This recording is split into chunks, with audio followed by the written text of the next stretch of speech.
একটা নেতা উপদেষ্টা তারা মিলে বাংলাদেশকে একেবারে নরক গুলজার করে ছেড়েছে। যে বাংলাদেশে যে একটা আক্রমণ আসতে চলেছে সেই আক্রমণটাকে নাকি জাস্টিফাই করার জন্য তাদের জঙ্গি বা হচ্ছে এই তকমাগুলো দিয়ে সেই আক্রমণটাকে একটা পথ প্রস্তুত করা হচ্ছে। কি যুক্তি! মনে করিয়ে দেব যে গত বছরের জুলাই মাসে তারা কি বলছিল, কি নিয়ে নেমেছিল, আর 2025 সালের জুলাই মাসে কি পরিস্থিতিটা তারা তৈরি করেছে। কোনো নিয়ন্ত্রণ নেই, হাজারে হাজারে শুধুমাত্র এই ভোলাতেই শোনা যায়, তথ্য বলছে প্রায় 300-র উপর মহিলাকে গণধর্ষণ করা হয়েছে।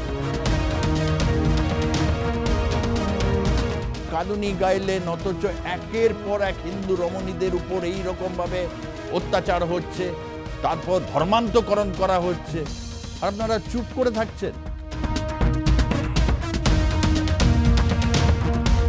এই বাংলাদেশ এত সহ্য করতে পারে আমি তো ভাবতে পারিনি। আমি ভেবেছিলাম যে ঠিক আছে, রাজনৈতিক হিংসা প্রতিহিংসা এই উপমহাদেশের রাজনীতির একটা বৈশিষ্ট্য হয়ে গেছে। বাংলাদেশে তার ব্যতিক্রম বাংলাদেশ হতে পারেনি।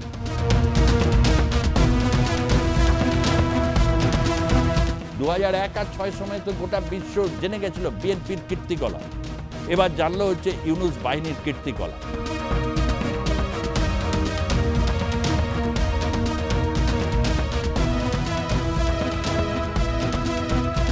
এই মুহূর্তে যা তা বিশ্লেষণের অতীত হয়ে গেছে এখন বাংলাদেশ। এই বাংলাদেশ বিশ্লেষণের অতীত, ইউনূসের বাংলাদেশ। এই বাংলাদেশ হচ্ছে খেতে না পেলেও জোর করে বলতে হবে হ্যাঁ খুব ভালো আছি, খেয়ে পড়ে আছি।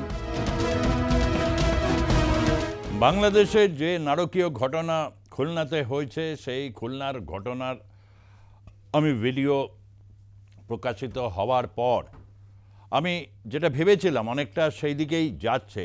এবার বাংলাদেশের মানুষ বুঝতে পারছেন যে কি কালসাপ তারা এতদিন ধারণ করে যাচ্ছেন।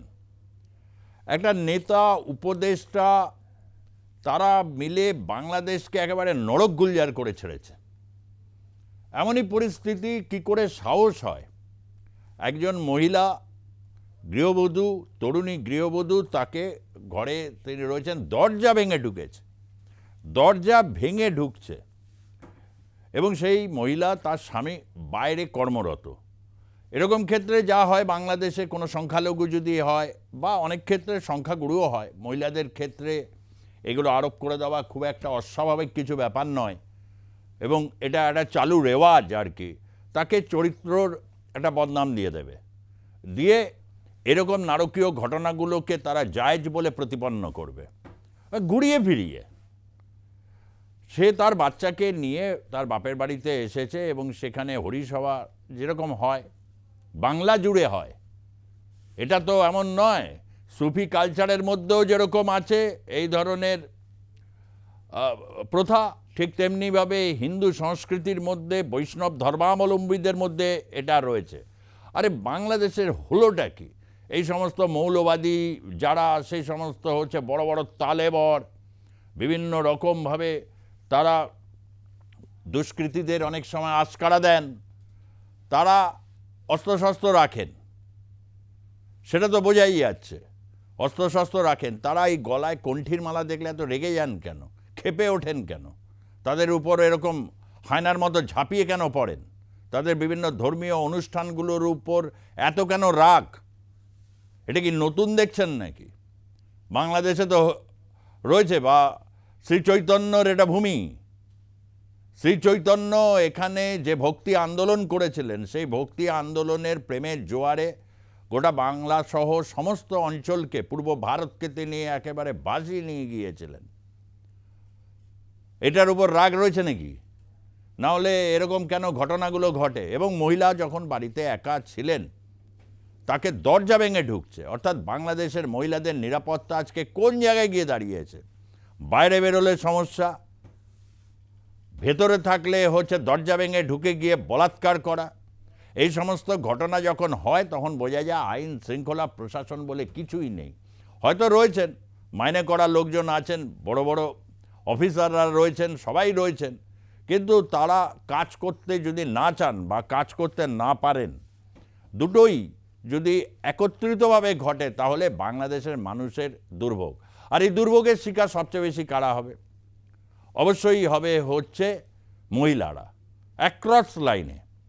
এবং মহিলারা আক্রান্ত হলে শিশুদের উপরও একটা চাপ তৈরি হয়, তার কারণ তারা এগুলো দেখছে চোখের সামনে। একটা ভীষণ ক্রোধ এবং আক্রোশ নিয়ে তারা যদি বড় হয় বা হচ্ছে কেউ যদি এই ধরনের ঘটনায় একেবারে ভেঙে পড়ে, সে জীবনে আর দাঁড়াবে কী করে? এইভাবে একটা জাতি তৈরি করছে ইউনূস সাহেব। বাংলাদেশের অতীতের ইতিহাসে আমরা বারবার দেখেছি 2001 এবং 2006 সাল বিএনপির সময় প্রবলভাবে হচ্ছে হিন্দুদের উপর আক্রমণ ঘটে। বিশেষ করে আক্রান্ত অনেকগুলো জেলা তখন এগুলো ছিল, তার মধ্যে একটা ভোলা অত্যন্ত গুরুত্বপূর্ণ জেলা। সেই জেলাতে কি হয়েছে, একজন মহিলাকে এরকম ধর্ষণ করা হয়েছে, তারপর তাকে অ্যাসিড, বিভিন্ন জায়গায় অ্যাসিড আক্রান্ত করে সেলোফিনে মেরে ফেলে দেওয়া হয়েছে। কী সব তারিকা, কী সব আয়োজন, এগুলো ভাবলে মানে সত্যিকারের মানে একেবারে গা হাত পা ঠান্ডা হয়ে যায়। একটা জাতির মধ্যে কোথায় থাকবে হচ্ছে নতুন কিছু করার প্রেরণা, তার উদ্ভাবনী শক্তি? কিছুই নয়, শুধু হচ্ছে সারা দিন এই সমস্ত নিয়ে হচ্ছে কলকবজা করা, এর ওর কাছে হাত পাতা বিভিন্ন দেশের কাছে, তারপর হচ্ছে বিভিন্ন দেশ থেকে হচ্ছে খেদিয়ে দিচ্ছে। মালয়েশিয়া করেছে তো, গতকালের ভিডিওতে বলেছি ডিটেলসে, এবং সে পদক্ষেপ জারি আছে। অনেকে তো মালয়েশিয়ায় রয়েছেন বাংলাদেশের, হুজুর আজাহারি তো মানে মালয়েশিয়ার নাগরিক। আমি জানি না তিনি সেখান থেকে তাকে পাঠিয়ে দেওয়া হয়েছে কি না, কিন্তু তিনি মালয়েশিয়া থাকেন এবং হচ্ছে ভেরি স্মার্ট হুজুর। এরা বাংলাদেশ ছেড়ে যখন বাইরে যাচ্ছে সেখানেও র্যাডিক্যাল ইসলামের চর্চা করছে, যা সেই সমস্ত মুসলিম দেশগুলোকেও তারা গ্রাহ্য করতে চাইছে না। তার কারণ বিশ্ব এত যুদ্ধ অশান্তির মধ্যে থেকে বিশ্ব সেখান থেকে দাঁড়িয়ে মানুষ গণতন্ত্রের পথে হাঁটতে চাইছে, মুক্তির নিঃশ্বাস নিতে চাইছে, সমস্ত ধরনের শৃঙ্খল বাঁধন থেকে তারা মুক্ত হতে চাইছে। তাদের উপর নানা রকমের জুলুম, নানা রকমের ফতোয়া, এইসব দিয়ে তাদেরকে গণ্ডীবদ্ধ করা হচ্ছে এবং একটা জড়োদ্গবে পরিণত করার চেষ্টা চলছে। উদ্ভাবনী শক্তি অভাব বাংলাদেশে ভালো কাজে তো দেখি না। সে কবে একটা ক্রিকেট টিম হয়েছে, একটা কোনো ভালো টুর্নামেন্ট এখনও জিততে পারিনি। ফুটবল টিম আছে, ভালো ভালো খেলোয়াড়ও আছে, কিন্তু কোনো বড় কোনো টুর্নামেন্টে জেতার কোনো রেকর্ডই তৈরি করতে পারিনি। অথচ দেখুন এই ধরনের মহিলাদের সেলোভেনে ইয়ে করে তাকে ফেলা হয়েছে। সবাই ভেবেছিলেন মারা গেছে, কিন্তু না, তার হৃৎপিণ্ড তখনও পর্যন্ত ধুকপুক করে সে বেঁচে রয়েছে। ওরে দেখ জীবনী শক্তি কাকে বলে, শেখ যত সমস্ত হচ্ছে পাশবিক কাজকর্ম করা। এই সমস্ত যখন দেখছি তখন দেখলাম একজন বড় তালেবর একজন, তিনি ছাত্র আন্দোলনের নেতা থেকে তিনি হয়েছেন সমন্বয়কের পর এখন উপদেষ্টা। তিনি যাচ্ছেন মরক্কোতে, সেখানে এক ইউথ সম্মেলনে যোগদান করতে। বাংলাদেশ থেকে বেরিয়ে গেলেন, মরক্কোর বিমানবন্দরে ধরা পড়েছে ব্যাগে কিনা AK-47 ম্যাগাজিন, ভুল করে নাকি চলে এসেছে। সে ছাপাইও দিয়েছে অসাধারণ, যে সে এত বড় বীর বিপ্লবী নেতা, তার জীবনের উপর আশঙ্কা রয়েছে, সে কারণে তাকে AK-47 ম্যাগাজিন নিয়ে চলতে, তার মানে AK-47 তার কাছে আছে। ভাবুন, সে একজন সমন্বয়ক, সে একটা ইন্টারন্যাশনাল কনফারেন্সে যাচ্ছে এবং তার কাছে যে AK-47 রয়েছে ওটা বাংলাদেশের পুলিশের কাছে কি আছে? এটা তো অত্যন্ত অত্যাধুনিক স্বয়ংক্রিয় এমনই একটি রাইফেল, যে রাইফেল সবার কাছে থাকতে পারে না, কিন্তু তার কাছে রয়েছে। অর্থাৎ পুলিশ সবার ঊর্ধ্বে। এরা যদি একটা টিম সবাই তৈরি করে নেয়, এই টিমগুলোই হচ্ছে একটা গ্যাং তৈরি করে। ওই একটা হিন্দি সিনেমা আছে না, গ্যাং অফ ওয়াসিপুর, এরকম গ্যাং আছে, একটা আসিফ গ্যাং, কোনোটা হচ্ছে সজীব গ্যাং এবং গ্যাং। অনেকে বলছেন মব জাস্টিস চলছে বাংলাদেশে, এই শব্দে অনেকে এখন আপত্তি করছেন। প্যারিস প্রবাসী বলছেন এই মব শব্দটাকে ব্যবহার করাচ্ছে এই কারণে যে বাংলাদেশে যে একটা আক্রমণ আসতে চলেছে সেই আক্রমণটাকে নাকি জাস্টিফাই করার জন্য তাদের জঙ্গি বা হচ্ছে এই তকমাগুলো দিয়ে সেই আক্রমণটাকে একটা পথ প্রস্তুত করা হচ্ছে। কি যুক্তি যে চোখের সামনে দেখা যাচ্ছে মব ঘিরে ধরে একজন দুজনকে আক্রমণ করছে, সেই ছবি ভিডিওতে দেখা যাচ্ছে, বলা হচ্ছে এগুলো হচ্ছে আক্রমণের পথ প্রস্তুত করা হচ্ছে। সব সময় একটা ভারত ফোবিয়া, ইন্ডোফোবিয়াতে ভুগছে, হিন্দু ফোবিয়াতে ভুগছে। 7% হিন্দু নাকি বাংলাদেশ গ্রাস করে ফেলছে, ভারত তাকে ঢুকে পড়ছে। এই আসিফ নজরুল জুলাই মাস পড়লে এক এক করে ঘটনাগুলো বলবো আপনাদের কাছে, মনে করিয়ে দেব যে গত বছরে জুলাই মাসে তারা কি বলছিল, কি নিয়ে নেমেছিল, আর 2025 সালে জুলাই মাসে কি পরিস্থিতিটা তারা তৈরি করেছে, সব হিসেব দিতে হবে। হিসেবটা নেব, তার কারণ হচ্ছে মানুষের প্রাণ জান অত্যন্ত মূল্যবান। বলতেই পারেন আপনি বিদেশের নাগরিক, ভারতীয়, আপনি জ্ঞান মারছেন কেন? এ তো হামেশাই বলেন, প্রচুর প্রোগ্রামে দেখেছি টাইম লাইনে গোষ্ঠীপাত করছেন, হ্যাঁ গেলে কল্লা কেটে নেবেন বলছেন, অনেক কিছুই বলছেন, সমর্থনও করছেন বহু মানুষ। আমি জানি বাংলাদেশ বা যারা মুক্তিযোদ্ধা বা বাঙালির চেতনায় যারা উদ্বুদ্ধ তাদেরকে আমরা চিনি, আমি তো চিনি, ভালো বুঝতে পারি। আর যারা হচ্ছে এরকম জঙ্গিবাদের চাষ করছেন তাদেরকেও চেনা যায়। আমি ভেবেছিলাম 2001-06 পর বাংলাদেশে বিএনপি সত্যিকারের একটি রাজনৈতিক দল হিসাবে উত্থান হবে, কিন্তু বলা হয় না স্বভাব যায় না মলে, অর্থাৎ স্বভাবই থেকে যায়। 2001 থেকে 06 বিভিন্ন জায়গায়, সে ভোলা হোক, লালমনিরহাট হোক, বিভিন্ন জায়গায় এক একটা নেতার নেতৃত্বে হাজারে হাজারে, এবং যেটা ইউরোপের সমস্ত দেশে বলা যায় এটা নিয়ে ব্যাপক চর্চা হয়েছিল, এবং বিএনপিকে কোনো একটি রাজনৈতিক দল হিসাবে এবং সে সরকারি ক্ষমতা মানতেই নারাজ এইসব দেশগুলো, যে কারণে তারেক রহমান আজও দেশে ফিরছেন না। কেন ফিরতে পারছেন না সেটা তো এবার বোঝা যাচ্ছে, কোনো নিয়ন্ত্রণ নেই। এবং হাজারে হাজারে, শুধুমাত্র এই ভোলাতেই শোনা যায়, তথ্য বলছে প্রায় 300-র উপর মহিলাকে গণধর্ষণ করা হয়েছে, হাজারে হাজারে মহিলাকে গণধর্ষণ করা হয়েছিল। শিউরে উঠেছিলাম, আমি নিজে বনগাঁ, নদিয়ার বিভিন্ন সীমান্তে সেই সময় গিয়েছিলাম একজন তরুণ রিপোর্টার হিসাবে। সেই সময় দেখেছি মানুষ কিভাবে আসছে। 71 সালেও মানুষ ওইভাবে এসছে কিনা সন্দেহ, তবু কিছু সহায় প্রাণপ্রিয় গরু, কেউ হচ্ছে ছাগল নিয়ে কোনো রকমে একটা জামা কাপড় যা পেয়েছে একেবারে খালি হাতে দৌড়ে দৌড়ে আসছে। এত বিভৎসতা ছিল, ভেবেছিলাম হয়তো বিএনপি শুধরাবে এত বছরে, এই শুধরাবার নয়। এবং ভেবেছিলাম যে বিএনপির যারা বয়স্ক নেতা রয়েছেন তারা তো কাঁদুনি গেয়েছিলেন যে ভারত কেন এই ব্যাপারে করে না, ভারত কি করবে, ভারত দেখে দেখে হাততালি দেবে হিন্দু মহিলাদের এরকম অত্যাচার হলে। যখন বাংলাদেশে পাকিস্তান এসে যখন এই অত্যাচার করেছিল, অপারেশন সার্চলাইট হয়েছিল, ভারত নিজ উদ্যোগে যায়নি, সেটাকেও তো বিকৃতি করেছেন আপনারা, বলেন, অনেকেই বলেন, আমি বলছি না এটা সবাই বলেন। মুক্তিযুদ্ধপন্থী তারা বলবেন না, কিন্তু যারা রাজাকারপন্থী তারা তো বলবেন যে ভারত তার নিজের স্বার্থে ভেঙেছে। অবশ্যই পাকিস্তান যদি ভারতের উপর কাশ্মীর নিয়ে তার যদি থাকে, সে পাকিস্তান নিজে নিশ্চিত কি করে থাকবে?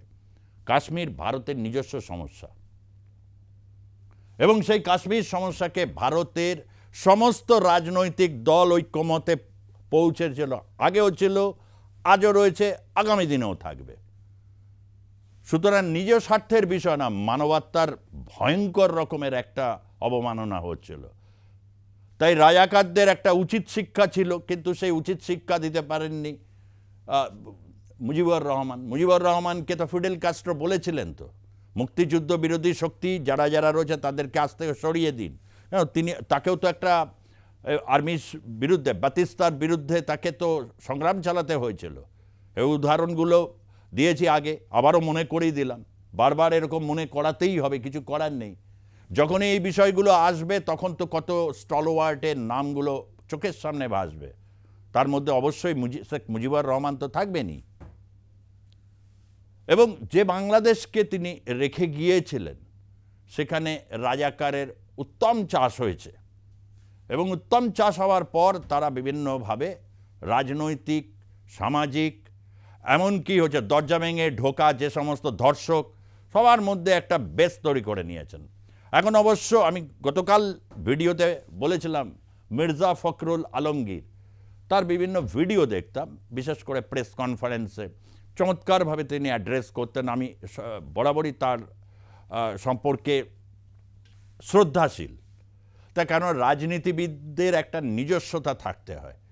আধুনিক সময়ে রাজনীতিবিদ, একজন সিনিয়র রাজনীতিবিদ হিসাবেও তিনি সংবাদ মাধ্যমের সাথে যেভাবে প্রেস কনফারেন্সগুলো করেন, তাতে বেশ আকর্ষণীয় লেগেছিল।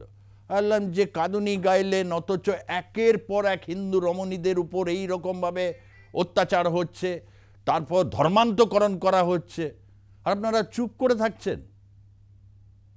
কিসের ভয়? কেউ কি বারণ করছে আপনাদের এগুলো বলতে? তবু ভালো, আজকে তিনি মুখ খুলেছেন এবং মুখ খুলে তিনি বলছেন যে, সেটা অবশ্য আগের দিনই প্যারিস প্রবাসী বলে দিয়েছেন যে এ লোক আওয়ামী লীগের লোক, মানে এই ফজর আলী দরজা ভেঙে ঢুকেছিল। ফজরের সঙ্গী যে 4-5 জন ছিল তাদেরকে গ্রেপ্তার করেছে। মানে পুলিশ তখন উঠে পড়ে লেগেছে। সেই ওই ছিল না শক্তি সামন্তের ছবি অমানুষে ওই পুলিশ অফিসার ছিলেন অসিত সেন, রোল করেছিলেন উনি। কেউ গেলে অভিযোগ করতে গেলে টেবিলের ড্রয়ারটা খুলে দিতেন। তো এই তারপর যখন এসছে কালিরামকে গ্রেপ্তার হয়েছে বা কোনো যখন এরকম ঘটনা ঘটছে, সে তখন হচ্ছে একটু ভুড়িওয়ালা পুলিশ, একদম পুরো বেল্ট ফেল্ট মানে টাইট করে সে তখন দৌড়চ্ছে গ্রেপ্তার করার জন্যে। এক্ষেত্রে গ্রেপ্তার করা হয়েছে এবং স্থানীয় জনগণ তারা প্রতিরোধ করেছেন, ব্যাপক পিটুনি দিয়েছিলেন। এই বাংলাদেশ এত সহ্য করতে পারে আমি তো ভাবতে পারিনি। আমি ভেবেছিলাম যে ঠিক আছে, রাজনৈতিক হিংসা প্রতিহিংসা এই উপমহাদেশের রাজনীতির একটা বৈশিষ্ট্য হয়ে গেছে। বাংলাদেশে তার ব্যতিক্রম বাংলাদেশ হতে পারেনি, সুতরাং সেই ট্র্যাডিশনটা চালিয়ে যাচ্ছে। কিন্তু তাই বলে এই রকমভাবে সংখ্যালঘুদের প্রশ্নগুলো গোটা বিশ্ব 2001 আর 2006 সময় তো গোটা বিশ্ব জেনে গেছিল বিএনপির কীর্তিকলাপ। এবার জানলো হচ্ছে ইউনূস বাহিনীর কীর্তিকলাপ। যে এই ঘটনাগুলো, এই সমস্ত তথ্য সম্মিলিত হয়ে তো অনেকেই আছেন যারা আওয়ামী লীগের আইনজীবী রয়েছেন, বিদেশে প্র্যাকটিস করছেন বা বিভিন্ন জায়গায় রয়েছেন, তারা সেগুলো পাঠাচ্ছেন। আসলে এই ক্রোধটা বাংলাদেশের যে কোনো, বাংলাদেশে বেশি বৃষ্টি হয়ে গিয়ে বন্যা হলে হিন্দুদের উপর আক্রমণ করো, বাংলাদেশে খরা হচ্ছে তাহলে বৌদ্ধদের উপর গিয়ে আক্রমণ করো। কিছু এরকম শক্তি আছে বাংলাদেশে। যে কোনো কাজে, প্রাকৃতিক বিপর্যয় হোক, রাজনৈতিক কোনো দল, এই দল আসুক, কোনো একটা অজুহাত লাগবে। এই তো মোদ্দা ব্যাপার। আওয়ামী লীগের ক্ষেত্রে ছাড় পাবে না কেন? আওয়ামী লীগের সময় কি হয়েছে সব তথ্য আগে বিভিন্ন ভিডিওতে বলেছি।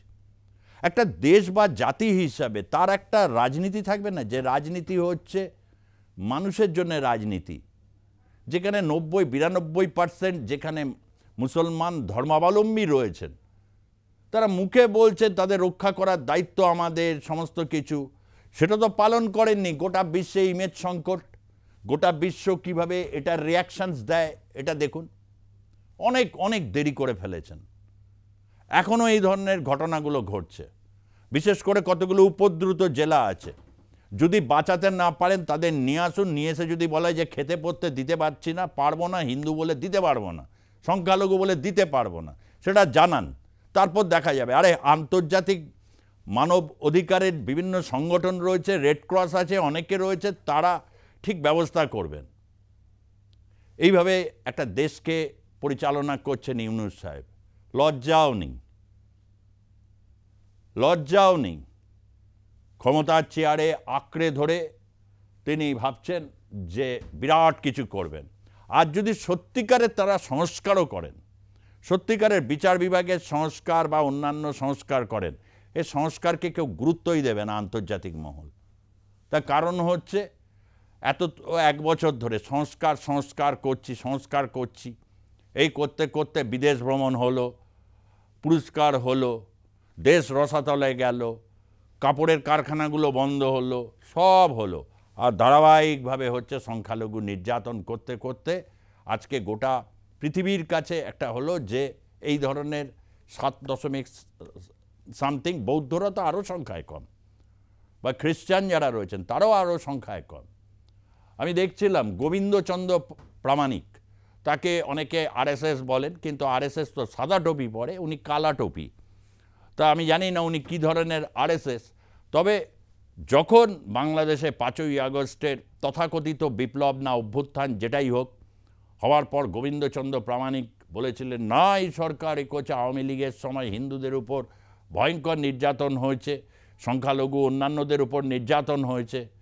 সেই গোবিন্দচন্দ্র প্রামাণিক তিনি পর্যন্ত মুখ খুলেছেন, তার বক্তব্য হচ্ছে এই সরকারের রন্ধে রন্ধে মৌলবাদ।